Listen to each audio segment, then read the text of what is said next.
Assalamualaikum warahmatullahi wabarakatuh.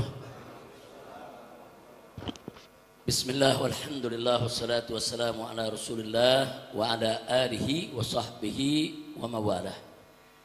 Tapi ya kawan, dalam kesempatan ini singkat saja saya ingin menyampaikan terima kasih. Jazakumullahu khairal jaza ala hudurikum ma'ana fi hadhil jalsah. Fasallahu subhanahu wa ta'ala an yuzikum jami'an amin ya rabbal alamin. Jadi dalam kesempatan ini sekali lagi saya ingin menyampaikan terima kasih yang Anda semua telah sudi rela mengorbankan waktu datang kemari bisa sholat bersama kami. Alhamdulillah, mudah-mudahan sholat kita diterima oleh Allah subhanahu wa ta'ala, dan semoga hari ini kita dikumpulkan oleh Allah di tempat ini. Nanti semoga ya Rabb kita dikumpulkan oleh Allah di dalam surganya. Amin ya rabbal alamin. Nah, baiklah ya kawan, sebelum kita tutup dengan sholat ba'diyah, nanti kita salam-salaman. Saya hanya ingin mengingatkan diri saya dan semua yang ada di sini bahwa setiap sholat kita sehari semalam 5 waktu kita wajib baca suratul Fatihah. Dan di dalam surat Al-Fatihah ada ikrar luar biasa. Iyyaka na'budu wa iyyaka nasta'in. Hanya kepada Engkau ya Allah kami menyembah, kami beribadah, dan hanya kepada Engkau ya Allah kami mohon pertolongan. Nah, berkaitan dengan ini, karena ini tiap hari sudah kita ikrarkan di hadapan Allah, maka jangan pernah kita mempersekutukan Allah. Jangan pernah kita mengabaikan daripada kewajiban kita ibadah kepada Allah. Nah, yang berikutnya, jangan juga kita saudara melupakan diri kita daripada selalu memohon pertolongan Allah. Kita nggak bakal bisa sholat tanpa pertolongan Allah. Kita nggak bakal bisa ibadah tanpa pertolongan Allah. Kita tidak akan bisa melakukan apapun tanpa pertolongan Allah. Nah, belajar ya dalam hidup kita untuk selalu bergantung kepada Allah. Jangan bergantung kepada manusia, jangan. Jangan bergantung kepada manusia. Belajarlah untuk selalu menggantungkan diri kepada Allah. Nah, sebagai penutup, saya jadi teringat kisah putra daripada Abdullah ibn Umar. Sayyidina Umar Ibn Khattab punya putra bernama Abdullah, dan Abdullah punya putra bernama Salim. Jadi ini cucunya Sayyidina Umar, terkenal sebagai seorang abid dan seorang zahid, seorang ahli ibadah dan seorang zuhud. Suatu hari beliau sedang khusyuk duduk munajat di dalam Ka'bah, bukan di dalam Masjidil Haram, bukan, di dalam Ka'bahnya ya kawan. Karena dulu memang di zaman Nabi dan para sahabat, bahkan tabi'in, pintu Ka'bah terbuka ya kawan. Nah, beliau duduk di dalam sedang munajat. Munajat itu artinya sedang mencurahkan isi hati kepada Allah. Munajat itu artinya curhat ya kawan. Kalau kita bilangnya curhat, munajat itu kita sedang curhat kepada Allah. Nah, begitu beliau sedang curhat kepada Allah, ibadah di situ, tiba-tiba saudara datang khalifah dengan pasukannya. Saat itu yang menjadi khalifah Hisham ibn Abdul Malik ya kawan. Datang sang khalifah, kemudian juga masuk ke dalam Ka'bah. Pengawalnya nunggu di dalam Ka'bah, di luar Ka'bah ya kawan. Begitu masuk ke dalam Ka'bah, saudara, sang khalifah lihat ini cucunya Sayyidina Umar lagi ibadah, lagi khusyuk, lagi tenang, saudara. Nah, tidak lama selesai itu, dia lihat begitu ada waktu luang, kesempatan, Salim bin Abdullah bin Umar ini bisa ditegur. Masa sang khalifah mengatakan, dia katakan apa? Ya Salim, salni hajatak. Hei Salim, kebetulan ketemu di sini, silakan kau minta. Apa kau punya hajat kepadaku? Silakan, kau perlu apa aja? Kau ada urusan apa aja? Ini yang nawarin khalifah ini ya kawan. Enggak sembarangan ini. Pokoknya ente punya hajat apa aja, ngomong sekarang. Ada yang menarik, apa dijawab oleh Salim?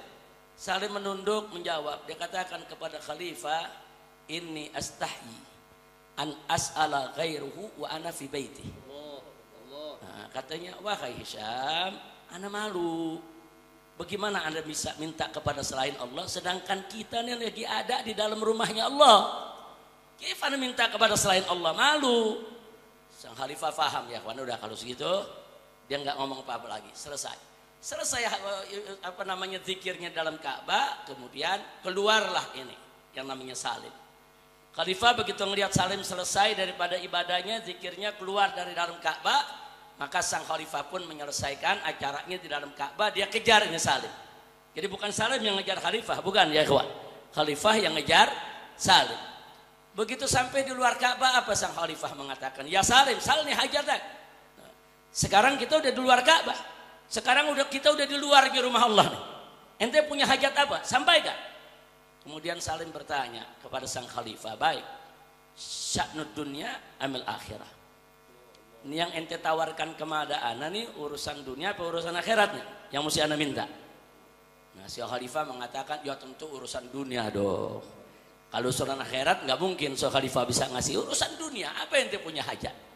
Nah setelah dijawab begitu, Salim mengatakan, apa dikatakan? Wallahi, demi Allah katanya.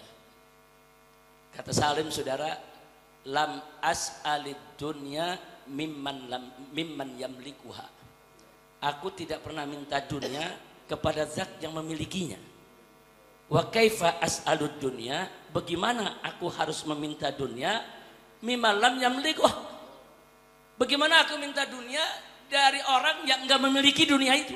Maksudnya Allah aja pemilik dunia, Anda enggak pernah minta dunia sama Allah. Terus ente kan nggak memiliki dunia, bagaimana anda bisa minta sama ente yang nggak memiliki dunia? Habis ngomong begitu langsung jalan Salim ya kawan. Si khalifah bengong aja ya kawan.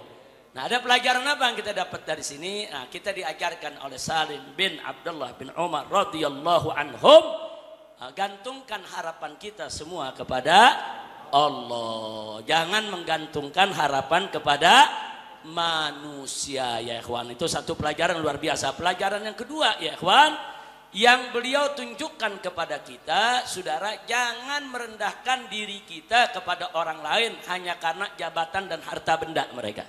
Jangan, mereka mau setinggi apapun jabatannya, sehebat sebanyak apapun harta bendanya, saudara, semua itu tidak akan pernah ada artinya, saudara, di hadapan keagungan kemuliaan Allah Subhanahu wa Ta'ala.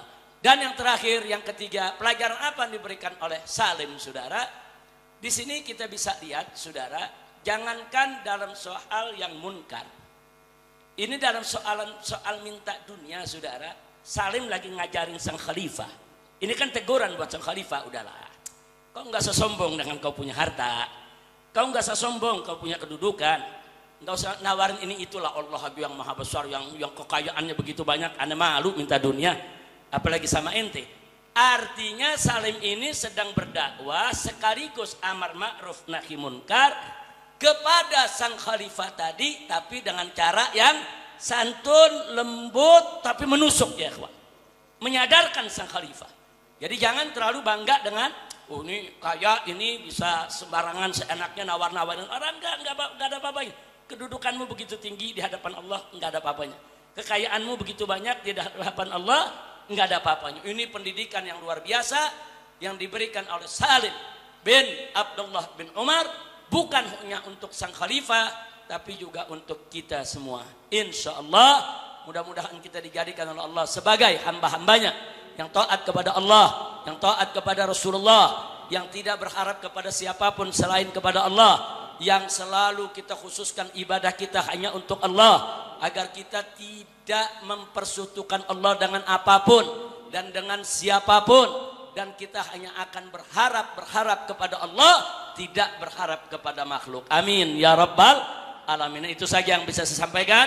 Sekali lagi terima kasih atas kehadiran Anda semua. Dan perlu diketahui, ini bukan tiap Jumat kita sholat di sini nih. Nah, ini begitu tiap Jumat sholat di sini berubah jadi masjid ini Habib. Hanya karena ada situasi darurat ya kawan, untuk menghindarkan jebakan-jebakan orang-orang yang tidak suka perjuangan kita, maka sementara waktu, mungkin 1 kali ini, mungkin 2 kali, mungkin 3 kali, kami akan gelar Jumat di tempat ini. Kalau sudah terkendali, aman semua, tidak ada masalah, insya Allah saya rutin setiap hari Jumat, sholat Jumat di Markas Syariat Mega Mendung. Karena di sana dari pagi juga ada madras ya kawan. Ada madras, ada beberapa kitab yang dibaca oleh Habib Hanif, dibaca oleh Habib Alwi, dibaca oleh Habib Muhammad, dibaca oleh beberapa asatidz yang ada di sana. Jadi madras itu semacam satu jilsah ya kawan, yang memang kita baca beberapa beberapa kitab. Dan rutin kita lakukan setiap hari Jumat. Jadi setiap hari Jumat di Markas Syariat Megamendung, mulai dari jam 7 pagi kita baca burdah ya kawan. Baca burdah sampai selesai baca burdah, membaca beberapa kitab salaf oleh beberapa ustadz dan seterusnya sampai menjelang azan Jumat. Nah, sampai menjelang azan Jumat. Nah, sebelum azan Jumat kita stop, pengajian selesai. Nah, setelah itu masuk azan Jumat, kita melakukan ibadah Jumat sampai khutbah dan sholatnya. Cuman khutbahnya nggak pakai bahasa Indonesia lagi. Khutbahnya hanya pakai bahasa Arab. Nah, terus ada yang nanya, kenapa khutbahnya pakai bahasa Arab? Kan jamaah perlu menimba ilmu. Kan nimba ilmunya udah dari jam 7 pagi. Dari jam 7 sampai jam 12 sudah cukup ya kawan. Nimba ilmu apa lagi? Nah, tinggal khutbah Jumatnya kita ambil yang rukunnya ya kawan. Kira-kira jelas tidak? Kecuali kalau dari jam 7 sampai jam 12 enggak ngaji. Nah, maka dalam khutbah perlu disampaikan dalam bahasa Indonesia supaya umat bisa yastafidun, bisa mengambil manfaat. Jadi kalau nanti ke Markas Syariat jangan kaget kalau khutbahnya enggak sampai 5 menit ya. Enggak sampai 5 menit udah selesai itu khutbah. Betul-betul kita khutbah hanya dalam bahasa Arab ya kawan. Nah, setelah itu biasanya kita jilsah ma'ad duyuf, saya duduk bersama tamu sampai sore. Kita duduk, kita dialog, kita diskusi, kita ngobrol. Jadi kalau nanti Anda ada yang mau ketemu, mau duduk, mau ngobrol, ya tempatnya di Megamendung. Saya nggak pernah terima undangan setiap hari Jumat. Setiap hari Jumat tidak pernah, dari dulu saya tidak pernah terima undangan.